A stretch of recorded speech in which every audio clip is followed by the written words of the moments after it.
थोर महामानवांचा आणि गुरुजनांचा आदर्श डोळ्यापुढे ठेवून शिक्षणात यश संपादन करा, जितेंद्र यशवंत यांचं प्रतिपादन।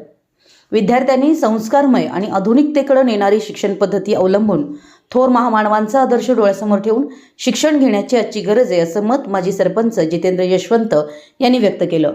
ते गडमुडशिंगी तालुका करवीर येथील विक्रम एज्युकेशन सोसायटीच्या न्यू इंग्लिश स्कूल इथं आयोजित केलेल्या विविध स्पर्धेतील विद्यार्थ्यांना पारितोषिक वितरण समारंभात प्रमुख पाहुणे म्हणून बोलत होते।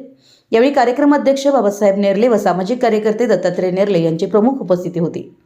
यशवंत पुढे म्हणाले की आजच्या विद्यार्थ्यांनी शिक्षणाच्या जोरावर आपले तसेच कुटुंबियांचे नाव देशभर गाजवले पाहिजे। तसेच आई वडिलांनंतर गुरूंचं स्थान जीवनात महत्त्वाचं आहे। अनामिका फाउंडेशनच्या वतीनं प्रथम, द्वितीय तसेच तृतीय क्रमांकाने उत्तीर्ण होणाऱ्या गरीब आणि होतकरू विद्यार्थ्यांना शालेय मदतीचं आश्वासन दिलं। दत्तात्रय नेरले म्हणाले की विद्यार्थ्यांनी महापुरुषांच्या विचारांचं आचरण करून शिक्षणाचं महत्त्व लक्षात घेतलं पाहिजे आणि जीवनामध्ये खडतर परिश्रम घेतल्याशिवाय यशाचं शिखर गाठता येत नाही। त्यासाठीच विद्यार्थ्यांनी प्रयत्न करावेत।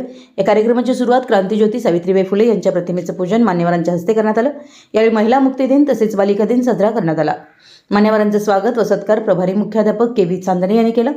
तसेच सावित्रीबाई फुले यांची वेशभूषा श्रुतिका कोड्याळ या विद्यार्थिनीने साकारली होती। कुमारी राजनंदिनी दांगट, आराध्या पाटील, ज्ञानेश्वरी पुजारी या विद्यार्थिनींनी आपलं मनोगत व्यक्त केलं। या कार्यक्रमाचं सूत्रसंचालन खारकांडे मॅडम यांनी केलं, तसेच आभार वायदंडे मॅडम यांनी मानले।